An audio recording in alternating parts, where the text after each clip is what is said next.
Well, this is a 1978 Saab 99 Turbo. It was, if you like, the end development of the Saab 99 range. I think Saab were in a dilemma. They needed another engine to compete with BMW and one or two other larger manufacturers, and they wanted a new sporty image. So the obvious choice was to look for a different type of engine, which was probably a six-cylinder engine, but they couldn't get it under the bonnet. So their idea, bearing in mind they related to Saab Scania, and the Scania lorry side, they looked into turbocharging. And this was the first application of in a production car of putting a turbo on basically a standard 2-litre engine.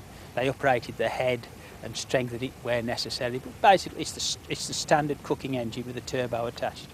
Performance can be dangerous, but it's not also dangerous not to have performance in, for example, overtaking.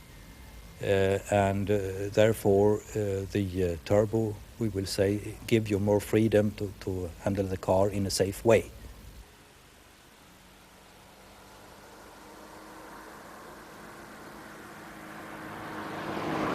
This was basically a prototype to introduce the press to turbo motoring, and they loved every second of it.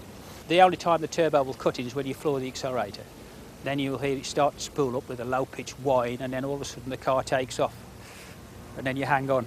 It's interesting, grand fun. But you get used to it after a while, especially when you've bought the second or third set of front tyres. Otherwise, it's just an ordinary standard saloon car, quiet and docile, no problems at all. It'll sit in traffic jams, it'll mess about, no temperament at all. But when you put your foot down, wow. Suddenly, you've got a sporty motor car. So you've got a family car and a sporty motor car in one.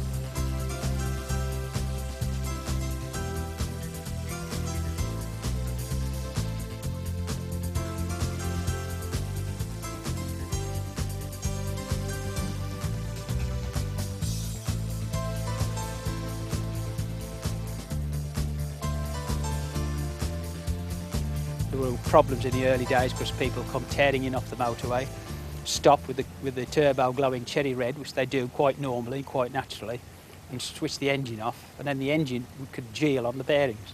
Next time it started the engine, it would whip the seals out the turbo, hence you'd hear people having turbo explosions, and that's what usually caused it. The modern ones now, they've got a smaller turbo, water-cooled, and they've gradually refined it till it's really user-friendly now. You can forget all about them.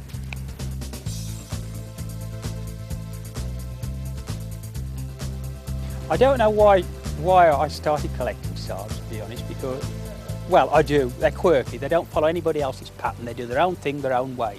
Basically, it's driver's enjoyment, and you get a hell of a lot out of your motor with Saab.